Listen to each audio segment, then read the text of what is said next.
كنتم خير أمة أخرجت للناس تأمرون بالمعروف وتنهون عن المنكر وتؤمنون بالله ولو آمن أهل الكتاب لكان خيرا لهم منهم المؤمنون وأكثرهم الفاسقون. السلام علیکم ورحمۃ اللہ وبرکاتہ. ان الحمد للہ نحمده ونستعینه ونستغفره ونعوذ باللہ من شرور انفسنا ومن سیئات اعمالنا. من يهده الله فلا مضل له ومن يضلل فلا هادي له واشهد ان لا اله الا الله وحده لا شريك له واشهد ان محمدا عبده ورسوله. يا ايها الذين آمنوا اتقوا الله حق تقاته ولا تموتن الا وانتم مسلمون. يا ايها الناس اتقوا ربكم الذي خلقكم من نفس واحدة وخلق منها زوجها وبث منهما رجالا كثيرا ونساء واتقوا الله الذي تساءلون به والارحام ان الله كان عليكم رقيبا. يا ايها الذين آمنوا اتقوا الله وقولوا قولا سديدا يصلح لكم اعمالكم ويغفر لكم ذنوبكم ومن يطع الله ورسوله فقد فاز فوزا عظيما. اما بعد فإن خير الحديث كتاب الله وخير الهدي هدي محمد صلى الله عليه وسلم وشر الأمور محدثاتها وكل محدثة بدعة وكل بدعة ضلالة وكل ضلالة في النار.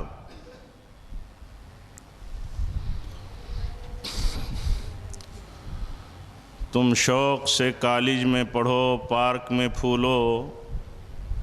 تم شوق سے کالج میں پڑھو پارک میں پھولو. جائز ہے غباروں میں اڑو چرخ پہ جھولو. بس ایک سخن بندے عاجز کرے ہے یاد اللہ کو اور اس کی اور اپنی حقیقت کو نہ بھولو.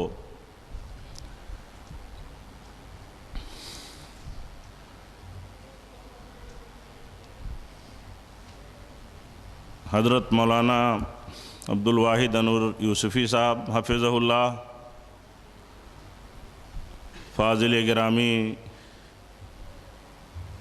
شیخ انصار زبیر محمدی حفظہ اللہ، اسی طرح فضیلت الشیخ مولانا عبدالمعید مدنی حفظہ اللہ، عزیز فاضل مولانا عنایت اللہ مدنی حفظہ اللہ، ضلعی جمعیت اہل حدیث رائے گڑھ و رتنا گری کے ذمہ داران، روشنی گروپ کے نمائندے، اسی طرح شعبہ دعوت و تبلیغ محصلہ کے ذمہ داران و اراکین، اس مجلس میں تشریف فرما خطۂ کوکن کے معززین، عزیز طلبہ و دیگر حاضرین،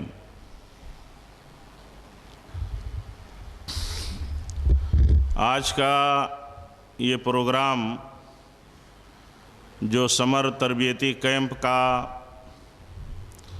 اختتامی پروگرام ہے اور اس کی مجلس ہے، یہ سمر تربیتی کیمپ جسے ضلعی جمعیت اہل حدیث رائے گڑھ اور ضلعی جمعیت اہل حدیث رتنا گری کے اہتمام میں منعقد کیا گیا، جس کا انعقاد روشنی گروپ کے تعاون سے ہوا ہے، اور جس سلسلے میں جامعہ محمدیہ محصلہ کے ذمہ داران اور اس کے اراکین کی خصوصی توجہ رہی ہے. میں دعا کرتا ہوں کہ رب العالمین اس تربیتی کیمپ میں جن کا جو بھی حصہ اور تعاون لگا ہے، جو بھی اس تربیتی کیمپ سے دلچسپیاں اور ہمدردیاں جن کی بھی رہی ہیں، رب العالمین سب کی کوششوں کو اور سب کے تعاون کو قبول فرمائے۔ اس موقع پر میرے بھائیوں، عزیز بچوں، میں آپ کے سامنے قبل اس کے کوئی بات کہوں، میں آپ کو یہ بتانا چاہتا ہوں کہ دیکھیے، تعلیم اور تربیت کا ایک منہج ہوتا ہے، ایک ضابطہ ہوتا ہے، ایک طریقہ ہوتا ہے۔ تعلیم و تربیت کے لیے ایک سسٹم ہوتا ہے، ایک سیٹ اپ ہوتا ہے، جس کے ذریعے تربیت کا کام ہوتا ہے۔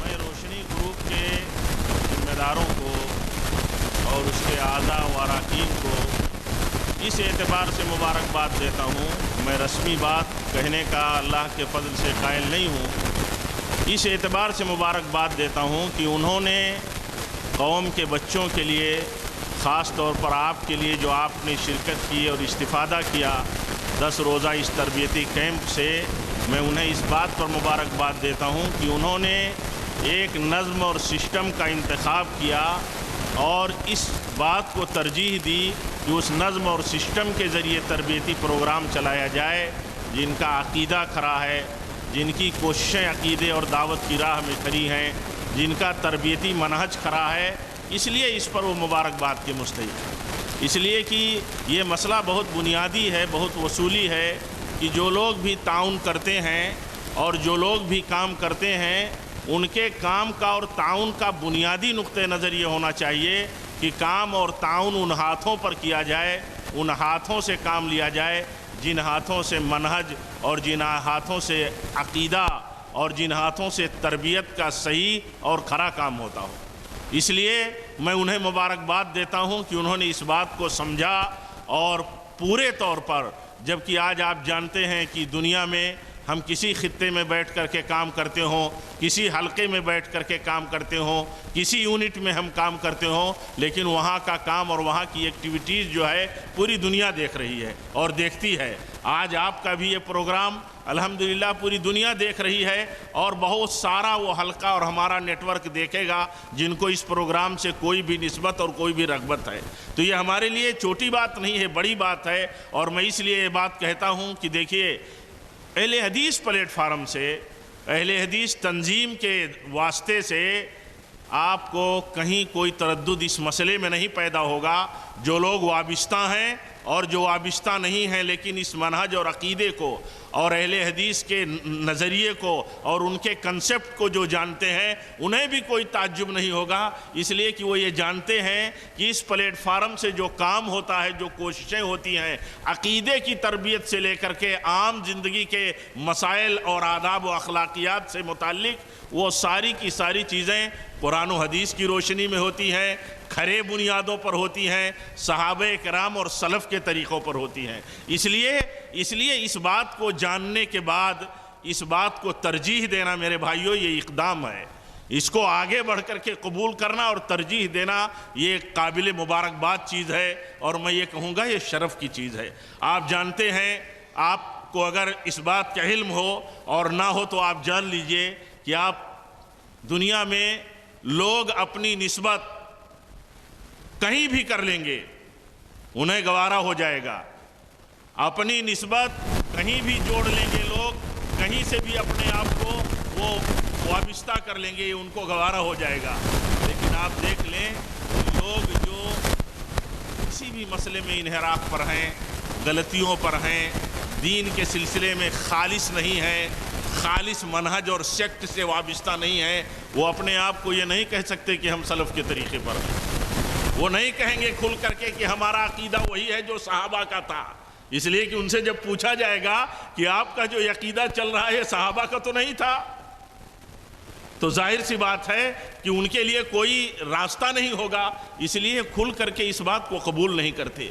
اسی طرح جتنی جماعتیں ہیں، یہ جانتے ہوئے بھی کہ اہل الحدیث، مسلک حدیث، مسلک سنت، یہ مسلک رسول صلی اللہ علیہ وسلم ہے۔ یہ کیا ہے؟ یہ نبی صلی اللہ علیہ وسلم کا مسلک ہے۔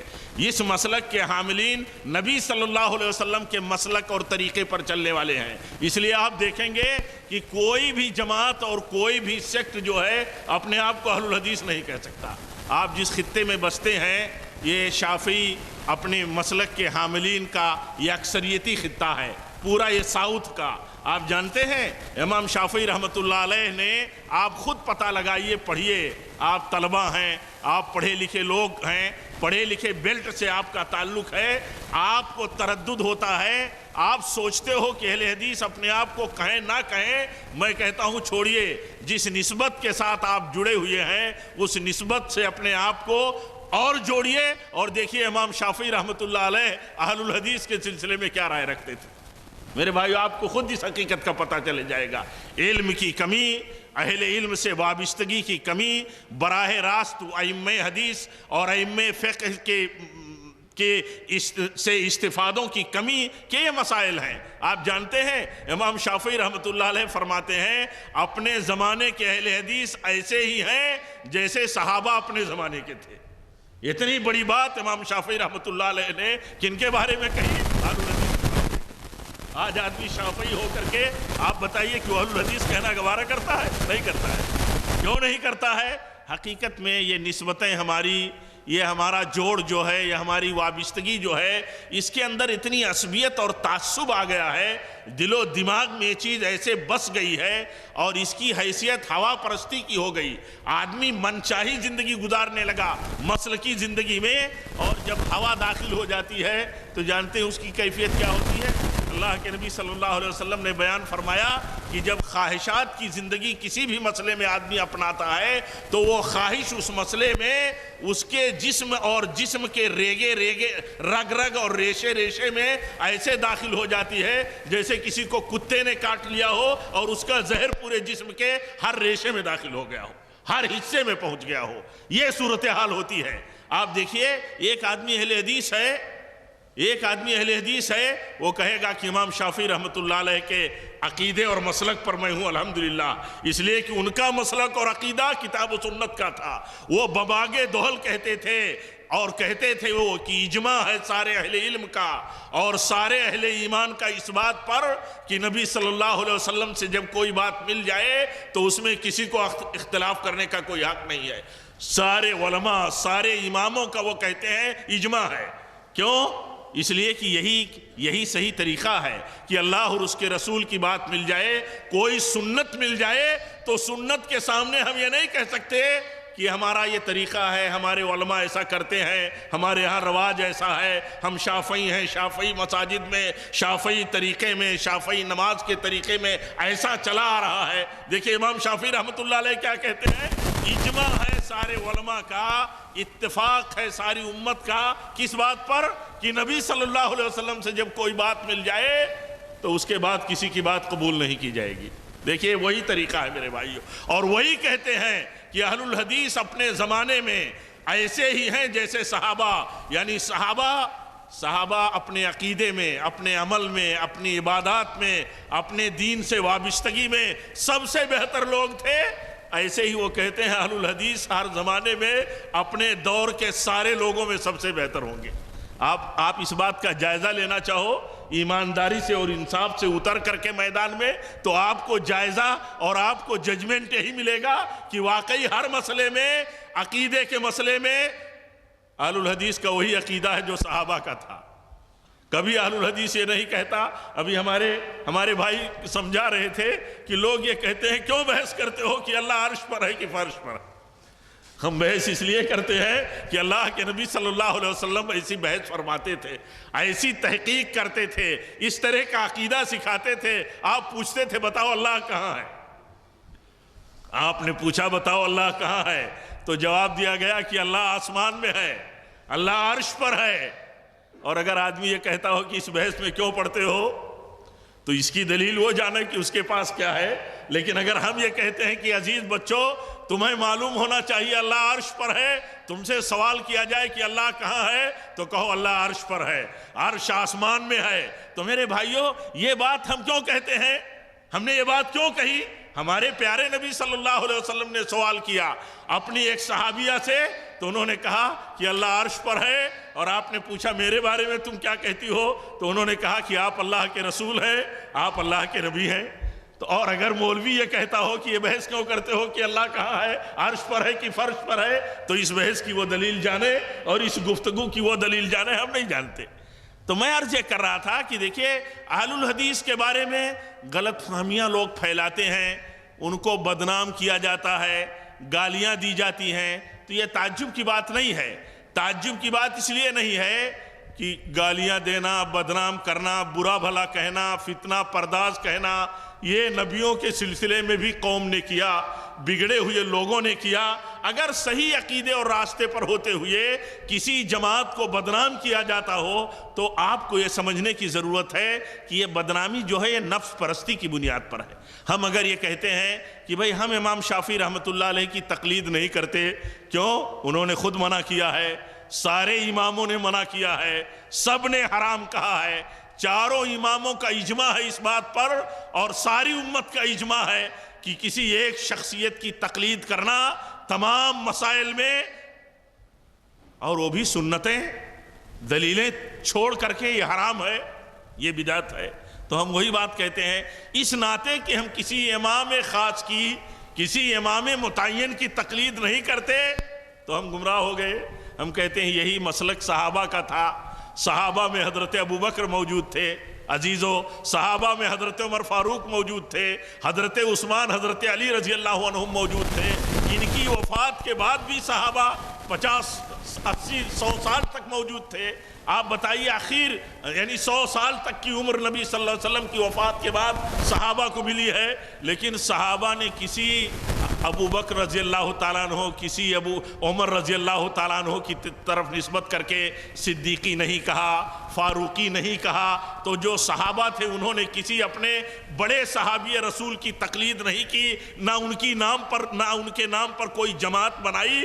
تو ہم اسی طریقے پر چلتے ہیں، اسی طریقے تک کی طرف بلاتے ہیں جو سلف کا یعنی صحابہ کا طریقہ تھا اور سلف کے دور کا پورا طریقہ تھا۔ یعنی جو چاروں امام گزرے ہیں ان کے زمانے تک کے دور کو سلف کا دور، خیر القرون کا دور کہا جاتا ہے۔ ان میں جو صالحین تھے انہوں نے کسی کی تقلید نہیں کی، اور کسی شخصیت اور کسی امام اور بڑے کے نام پر انہوں نے جماعت نہیں بنائی، اور یہ نہیں نسبت کیا کہ ہم فلاں لوگ ہیں، ہم فلاں سے جڑے لوگ ہیں، ہم فلاں شخصیت کی طرح ان کے طریقے پر چلنے والے لوگ ہیں۔ میرے بھائیوں، اس جماعت کا یہی طریقہ ہے۔ اسی لیے اس جماعت کے لوگ اپنے آپ کو کیا کہتے ہیں؟ ہم سلفی طریقے پر چلتے ہیں، صحابہ کے طریقے پر، اور ہم اہل الحدیث ہیں، یعنی نبی صلی اللہ علیہ وسلم کے سنت اور طریقے پر چلنے والے لوگ ہیں اور صحابہ کے طریقے پر چلنے والے لوگ ہیں۔ آپ نے یہاں 10 روزہ تربیتی پروگراموں میں، مختلف کلاسز اور مستقل نصاب میں جو کچھ آپ نے پڑھا ہوگا، آپ کا ذہن روشن ہوا اور آپ نے استفادہ کیا۔ آپ کو خود یہ بات سمجھ میں آئی ہوگی اللہ کے فضل سے، اس کی توفیق کے بعد، کہ دیکھو یہاں جو کچھ تعلیم دی جاتی ہے، جو کچھ تربیت کیا جاتا ہے، اس کی بنیاد کیا ہے؟ اللہ کی کتاب اور نبی صلی اللہ علیہ وسلم کی سنتیں اور حدیث ہیں۔ میرے بھائیوں، اس لیے اس میں اپنا ذہن بہت صاف ستھرا رکھنے کی ضرورت ہے، اور یہ میسج آپ کو پہنچانے کی بھی ضرورت ہے۔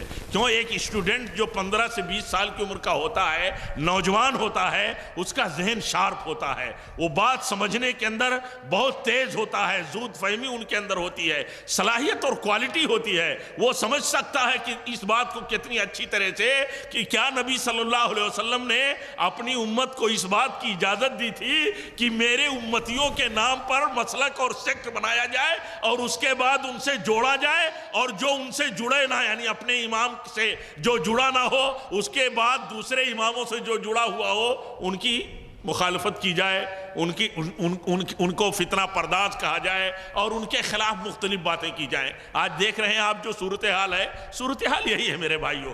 تو یہ کوشش جو ہے اس نام سے، میں عرض یہ کر رہا تھا، اس نام سے جو یہ کوشش ہے اور اس نام کو جو ترجیح دیا ہمارے معززین نے اور ہمارے صحیح منہج کے قدردانوں نے، روشنی گروپ نے، کہ اہل حدیث پلیٹ فارم سے اس تربیتی پروگرام کے انعقاد کے لیے اپنا تعاون پیش فرمایا، وہ اس لیے مبارکباد کے مستحق ہیں۔ آپ کو یہ ہو سکتا ہے کہ کوئی شافعی ہو اور وہ قبروں پر جا کر کے سجدہ کرتا ہو، یہ ہو سکتا ہے۔ یہ ہو سکتا ہے کہ کوئی حنفی ہو جا کر کے مزار پر عرس چلاتا ہو اور چادریں چڑھاتا ہو، لیکن آپ کو یہ نہیں ہو سکتا، یہ نہیں مل سکتا کہ کسی اہل حدیث کا بھی کوئی مزار ہو اور وہ جا کر کے قبر پر سجدہ کرتا ہو اور عرس بھی کرتا ہو۔ میں آپ کو اس لیے یہ بات کہتا ہوں کہ یہ نسبتیں جو ہے میرے بھائیوں، ان نسبتوں کے ساتھ یہ ساری آلائشیں جمع ہیں، لیکن اس نام کے ساتھ، اسی لیے علماء کہتے ہیں یہ ایک آدمی بدعت پر ہوتے ہوئے اپنے آپ کو سلفی نہیں کہے گا، یہ محال ہے۔ یہ محال ہے، اس لیے محال ہے کہ جب وہ کہے گا کہ ہم صحابہ کے طریقے پر ہیں اور جا کر کے قبر پر سجدہ کرے گا اور قبر کا طواف کرے گا، تو ایک آدمی پوچھے گا نا اس کا کلمہ پڑھنے والا بھائی کہ کیا صحابہ قبروں کا سجدہ کرتے تھے اور اس کا طواف کرتے تھے؟ کیا قبر پر چادر چڑھاتے تھے؟ قبر میں جو مدفون ہیں، کیا میت قبر کی جو ہے یا مزار کی جو میت ہے اس سے صحابہ مدد مانگتے تھے؟ فوراً آدمی چوکنا ہوگا کہ ہم کہتے ہیں سلفی اپنے آپ کو، یعنی صحابہ کے طریقے پر، اور صحابہ کا طریقہ تو یہ نہیں تھا۔ تو میرے بھائیوں ایسے ہی آپ دیکھیں گے آدمی اہل حدیث ہے تو آپ دیکھیں گے کہ وہ تعویذ کا کام نہیں کرے گا، تعویذ نہیں لکھے گا، تعویذ کی تحریک نہیں چلائے گا، کوئی مولوی ان کا تعویذ لکھنے والا نہیں ہوگا۔ کیوں؟ ہر مسلک میں آپ کو مل جائیں گے، یہاں آدمی نہیں ملے گا۔ کیوں نہیں ملے گا؟ اس لیے کہ یہ صحابہ کے طریقے پر چلنے والے ہیں، نبی کی تعلیمات پر چلنے والے ہیں۔ نبی صلی اللہ علیہ وسلم نے اپنے صحابہ کو نہ تعویذ کسی کے لیے لکھنے کو کہا، نہ صحابہ نے تعویذ لکھی۔ کیسے آدمی کہے گا ہم اہل الحدیث ہیں؟ اس لیے میں کہتا ہوں کیا ضد ہے؟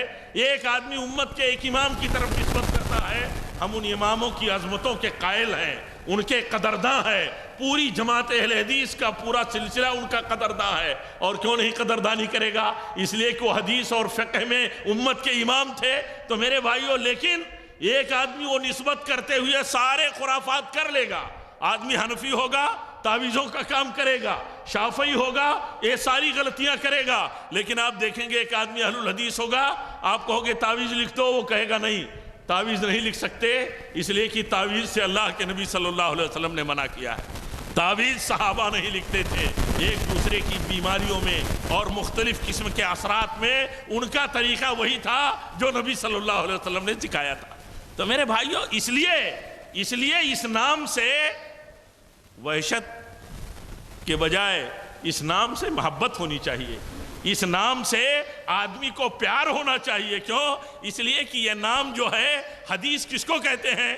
پیارے نبی صلی اللہ علیہ وسلم کی سنت کو کہتے ہیں، پیارے نبی صلی اللہ علیہ وسلم کی باتوں کو کہتے ہیں، پیارے نبی صلی اللہ علیہ وسلم کے عملوں کو کہا جاتا ہے۔ پیارے نبی صلی اللہ علیہ وسلم نے جن چیزوں کو قبول کر لیا، تسلیم کر لیا آپ نے، اور جن چیزوں کو آپ نے قائم کر دیا کہ یہ چیزیں درست ہیں، آپ صلی اللہ علیہ وسلم کی ان چیزوں کو کہتے ہیں حدیث۔ آدمی اگر کہتا ہے کہ میں حدیث اور سنت یعنی نبی صلی اللہ علیہ وسلم کے طریقے پر ہوں، تو وحشت ہوتی ہے جیسے لوگوں کو۔ یہ وحشت کیوں ہوتی ہے؟ شافعی کہتے ہوئے آدمی کو وحشت نہیں ہوتی کہ ایک نبی صلی اللہ علیہ وسلم کے امتی کے نام پر، چاہے جتنے بڑے ہوں، کیا ابو بکر و عمر سے بڑے ہو گئے؟ ان کے نام پر جماعت بنا لی گئی، اور آدمی کو ذرا بھی تردد نہیں ہوتا، ذرا بھی اس کو آر نہیں ہوتا، آر نہیں اسے ہے۔ لیکن اسے کہو کہ کہو اپنے آپ کو جو اماموں کا پسندیدہ نام تھا، اور جس نام کے بارے میں اور جس کے بارے میں اماموں کی گواہیاں ہیں کہ اللہ کے نبی صلی اللہ علیہ وسلم نے جس جماعت کو جنت میں جانے والی اور طائفہ منصورہ کہا تھا، وہ کہتے تھے کہ وہ اپنے عقیدہ و عمل میں جو آج موجود ہیں لوگ، وہ اہل الحدیث ہیں، اہل الحدیث نہیں ہیں تو ہم نہیں جانتے کون ہیں۔ آج بھی دیکھیے آپ، سارے ناموں میں آدمی ادھر ادھر کر کے نسبتیں لے لیتا ہے، لیکن آدمی کو جیسے معلوم نہیں کون سی وحشت ہے، کیا بیگانگی ہے، سمجھ میں نہیں آتا۔ اس لیے میں آپ کو عزیزو یہ کہتا ہوں، اور میں نے یہ بات جو کہی روشنی گروپ والوں کے حوالے سے کہ انہوں نے انتخاب کیا آپ دیکھیں گے اسی ہندوستان میں اسی پلیٹ فارم سے جو خالص عقیدے اور خالص اصلاح کا کام ہوا اور علماء اہل حدیث نے کیا، اس کی گواہی سبوں نے دی ہے، بریلوی طبقے نے دی ہے، مقلدین کے سربراہ اور صف اول کے لوگوں نے دی ہے، اور صاف گواہی دی ہے کہ ہندوستان میں حدیث کا چرچا، بدعات کے خلاف کام، شرک کے خلاف کام بڑھ کر کے جن لوگوں نے کیا ہے اور جنہوں نے حالات بدلے ہیں یہاں کے، اس میں سب سے بڑا کام اور سب سے بنیادی کردار جو ہے وہ اہل حدیثوں کا ہے۔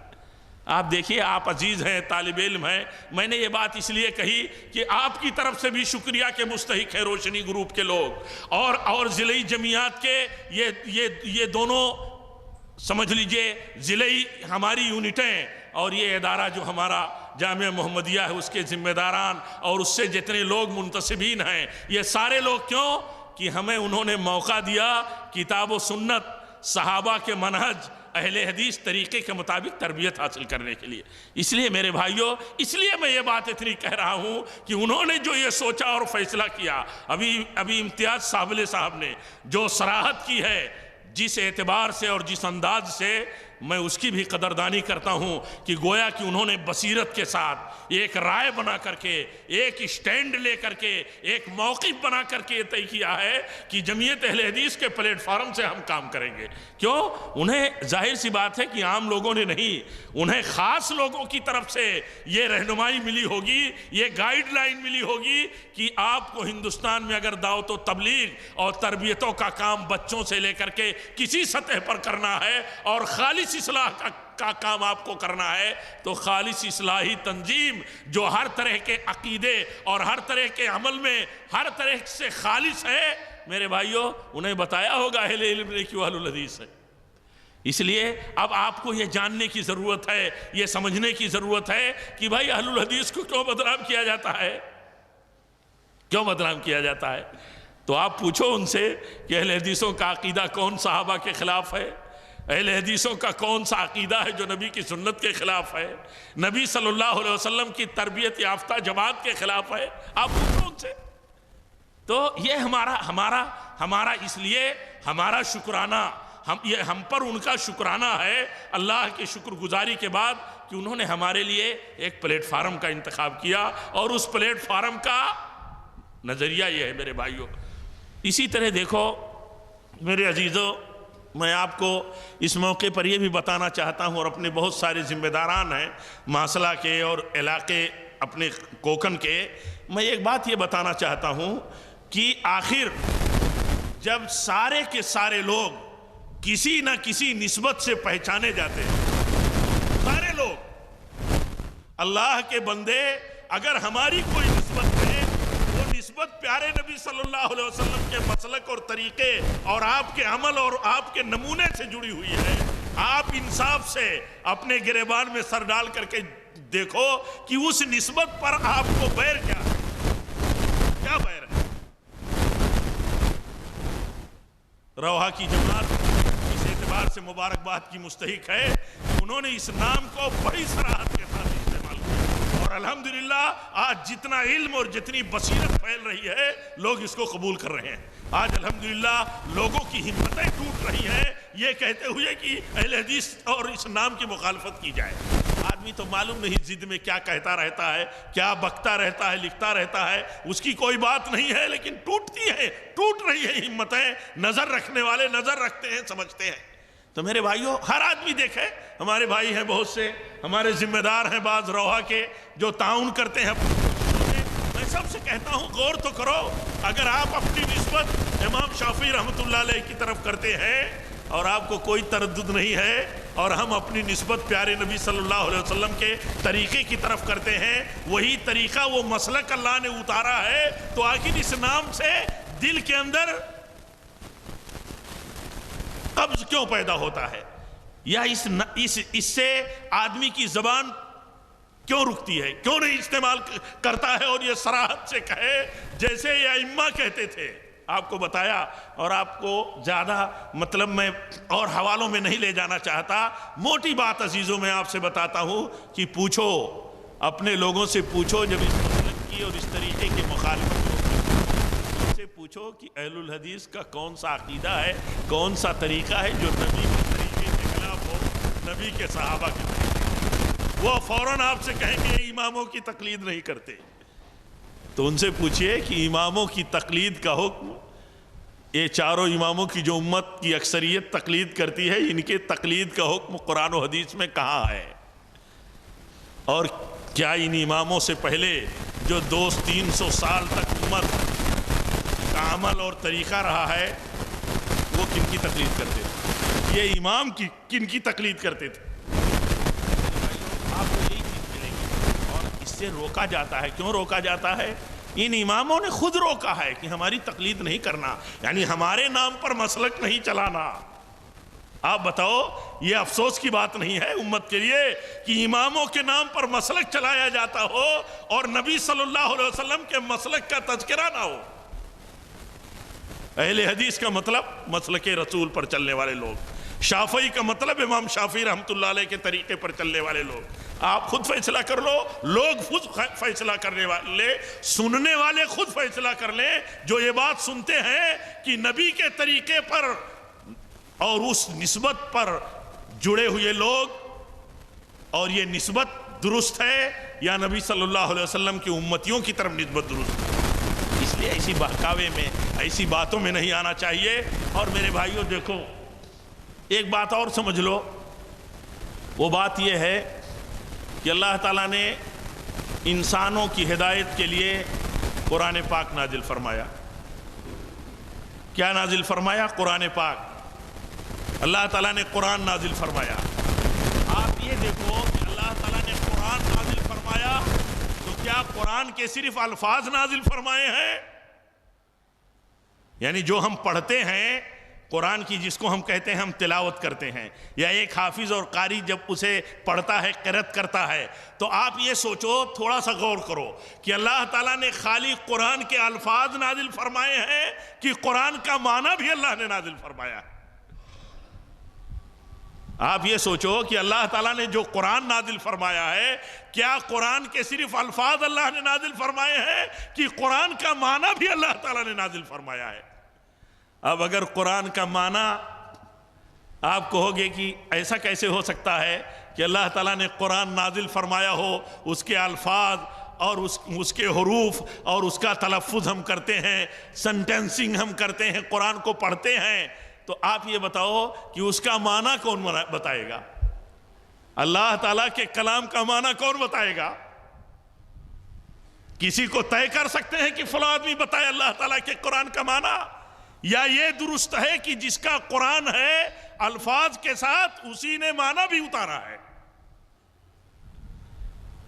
اسی لیے یہ جب یہ کمزوری بنیادی طور پر ہوتی ہے امت میں یا عام لوگوں میں، اور لاشعوری طور پر لوگ ایسے ہی چل رہے ہیں، ان کو اس بات پر کبھی غور کرنے کی فکر نہیں ہے، فرصت نہیں ہے، سوچ نہیں ہے اس طرح کہ جس اللہ تعالیٰ نے قرآن نازل فرمایا ہے، اسی اللہ تعالیٰ نے اپنے قرآن کے الفاظ کا معنی بھی نازل فرمایا ہے۔ وہ کیا چاہتا ہے؟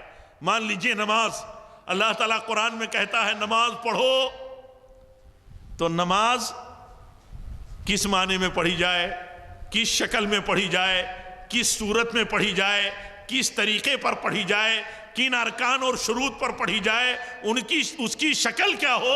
آپ بتاؤ، کیا آزاد ہیں لوگ؟ نہیں آزاد ہیں۔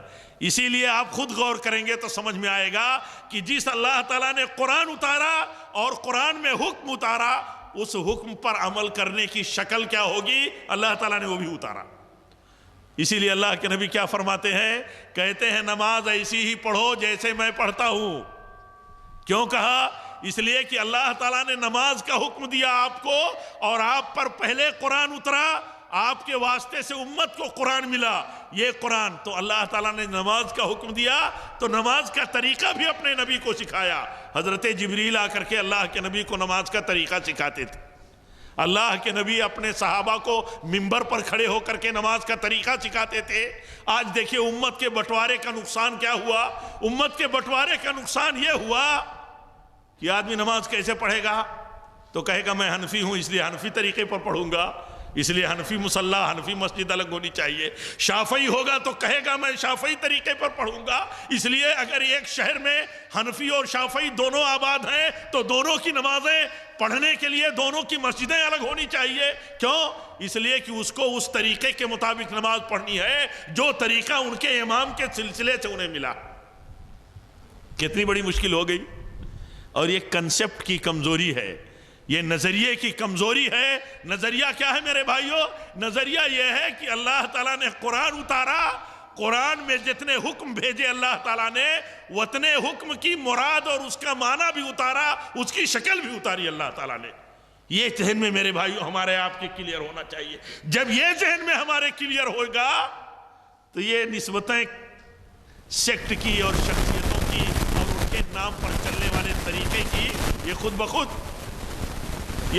ہٹ جائیں گی. کیوں ہٹ جائیں گی؟ ایک آدمی اگر پوچھے ایمانداری سے کھڑے ہو کر کے کہ کیا ہمیں شافعی مصلی کا پابند کیا گیا ہے اللہ اور اس کے رسول کی طرف سے کہ نبی صلی اللہ علیہ وسلم کے طریقے اور آپ کے مصلی کا؟ تو میرے بھائیو یہ ذہن میں رکھنا چاہیے. یہ بنیاد کہاں سے کمزور ہو گئی؟ آدمی قرآن پڑھتا ہے, لگا ہوا ہے قرآن کے ساتھ, بے پناہ محبتیں ہیں, اللہ تعالیٰ اور اس میں مضبوطی عطا فرمائے. لیکن قرآن کے سلسلے میں یہ ذہن جب تک صاف نہیں ہوگا کہ جس نے قرآن میں احکام نازل فرمائے ہیں اسی اللہ تعالیٰ نے ان احکام پر عمل کرنے کا طریقہ بھی نازل فرمایا. تو اس کے لیے کیا کہا اللہ تعالیٰ نے؟ اس کے لیے کہا لَقَدْ كَانَ لَكُمْ فِي رَسُولِ اللَّهِ أُسْوَةٌ حَسَنَةٌ. کیا کہا اللہ تعالیٰ نے؟ تمہارے لیے بہترین نمونہ کون ہے؟ محمد صلی اللہ علیہ وسلم. آپ کی زندگی میں جو نمونہ ملا ہے یہ تمہارے لیے سب سے بہترین نمونہ ہے. اسی نمونے کے مطابق زندگی, اسی نمونے کے مطابق عمل کرو. میرے بھائیو یہ بہت بنیادی چیز ہے. اس لیے جب اللہ تعالیٰ فرماتا ہے نبی کے طریقے پر چلو تو کوئی امتی کتنے بھی بڑے لیول کا ہو, کوئی جماعت کتنی بھی بڑی میجارٹی کی ہو, کتنے بڑا پاور رکھتی ہو, اسے یہ حق نہیں ہے کہ اللہ تو یہ کہتا ہے کہ نبی کے طریقے پر چلو اور نبی صلی اللہ علیہ وسلم بھی وہی بات آگے بڑھاتے ہو کہ سب سے بہتر طریقہ میرا طریقہ ہے. پھر امتی اور امت کے لوگ کیا کریں؟ اپنے اماموں کی طرف نسبت کریں اور یہ کہیں کہ ہمارے امام کا طریقہ سب سے بہتر طریقہ ہے. یہ میرے بھائیو یہ غور کی چیز ہے, یہ فکر کی چیز ہے. اور اس بٹوارے کے بعد جو صورتحال امت کی ہے, مسلمانوں کی ہے, ہم ہندوستانیوں کی ہے میرے بھائیو, کتنی افسوسناک ہے اور کتنی رسوا کن بنی ہوئی ہے. ہر پڑھا لکھا سمجھتا ہے, آپ کے سامنے صورتحال ہے, آپ بھی سمجھتے ہیں. تو اس لیے اس پر غور کرنے کی ضرورت ہے.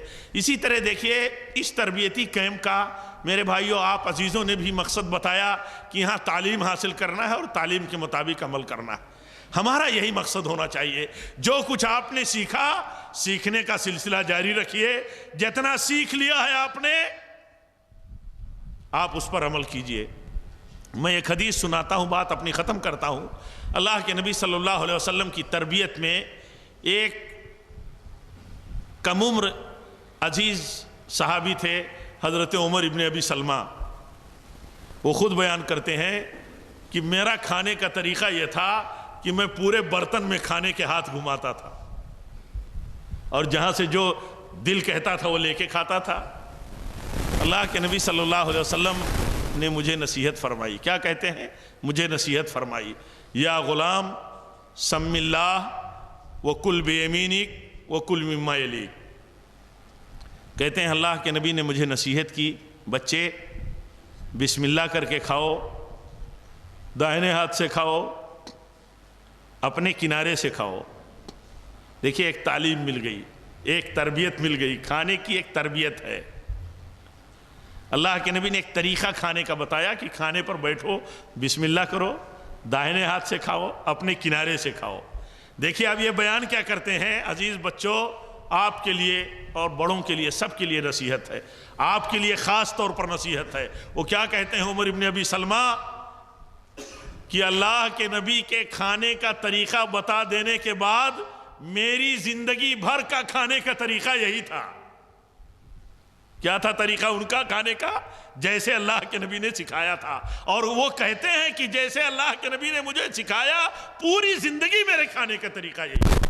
اس تربیتی سسٹم کے 10 روزہ کیمپ کا بھی مقصد یہی ہے کہ یہاں جو عقیدہ، جو تربیت، جو اخلاق، جو چیزیں آپ کو سکھائی گئی ہیں، اس کا مقصد اور اس کا منشا کیا ہے؟ ہمارے عزیز بچے نے تاثر میں اپنے بیان کیا کہ جیسا ہم نے سیکھا ہے ویسا ہم عمل کریں گے، اور ہمارے بزرگ نے اس پر بڑی خوشی ظاہر فرمائی۔ یہی طریقہ میرے بھائیوں ہونا چاہیے۔ میں اپنے تمام آپ عزیز بچوں کو، اپنے کو، سارے لوگوں کو یہ نصیحت کرتا ہوں کہ جو کچھ ہم نے سیکھا ہے، ہم جانتے ہیں اللہ کے نبی کی تربیت سے، اللہ کے نبی کے طریقے اور مسلک سے ہمیں اسی طریقے پر چلنا چاہیے۔ یہاں دیکھیں بسم اللہ کی بات آ گئی تو میں آپ کو ایک بات بتا دوں، بات ختم کرتا ہوں۔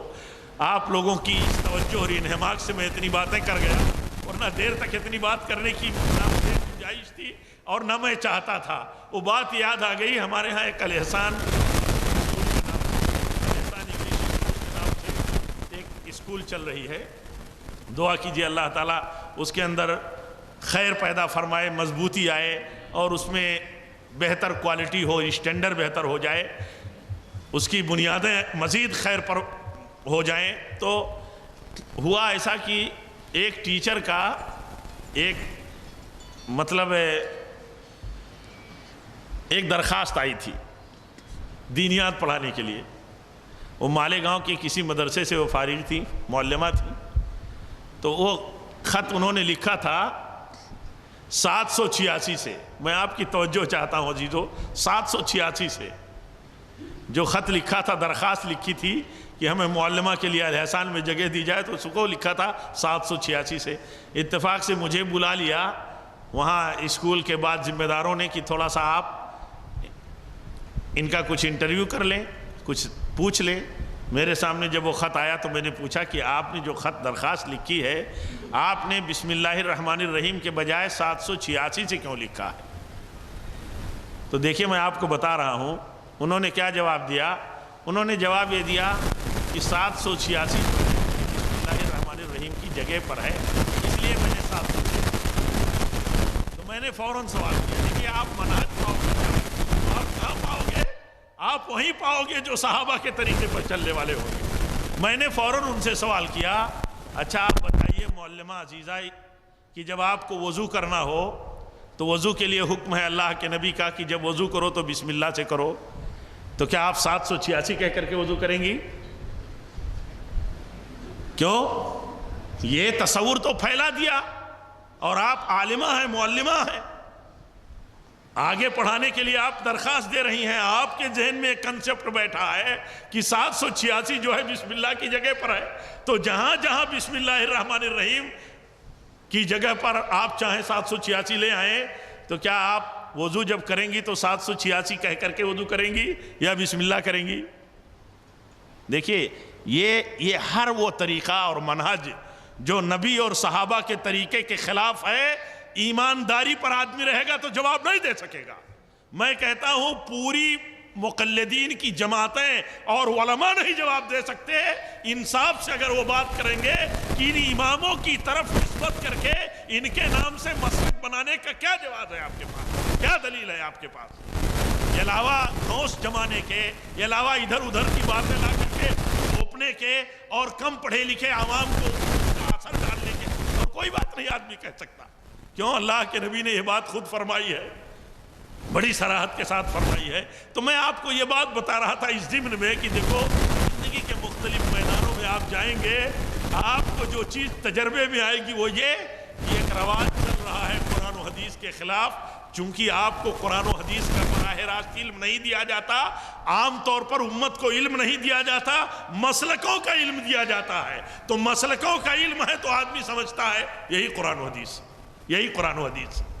اس لیے اس فکر کی ضرورت ہے، اور اس موقع پر جب میرے یہ آخری کلمات ہیں، میں شکر گزار بھی ہوں اپنی یونٹوں کا، خاص طور پر اخیر میں روشنی گروپ کا اور یہاں کے محصلہ کے جماعت کا، اس کے شعبہ دعوت و تبلیغ کا، اس اپنے عظیم معزز اور ممتاز کوکن کے ادارے جامع محمدیہ کا کہ انہوں نے مجھ ناچیز کو بھی یہ شرف حاصل کرنے کا موقع دیا کہ میں آپ کے بیچ میں آیا اور آپ سے مجھے بھی استفادہ کا موقع ملا اور آپ کے بیچ میں یہ خیالات مجھے میرے دل کی جو باتیں ہیں اور جو کچھ میں نے کتاب و سنت سے اور اپنے سلف سے سمجھا ہے مجھے رکھنے کا موقع بھی ملا۔ آپ سب کو بھی مبارکباد ہے اور دعائیں ہیں آپ سب کے لیے کہ آپ اللہ کے نبی صلی اللہ علیہ وسلم کی حدیثیں سیکھیں اور اسی کے مطابق عمل کریں، نبی صلی اللہ علیہ وسلم کے طریقے کو جانیں، اسی طریقے پر عمل کریں۔ وہی راستہ ہے اللہ کا اور وہی نجات کا راستہ ہے۔ اللہ تعالی ہم سب کی کوششوں کو، سارے لوگوں کی کوششوں کو قبول فرمائے اور ہم سب کو اس طرح کے سلسلوں میں جڑنے کی اور اس طرح کے سلسلوں میں ہر طرح کے تعاون کی توفیق عطا فرمائے۔ وآخر دعوانا ان الحمدللہ رب العالمین، والسلام علیکم ورحمۃ اللہ وبرکاتہ۔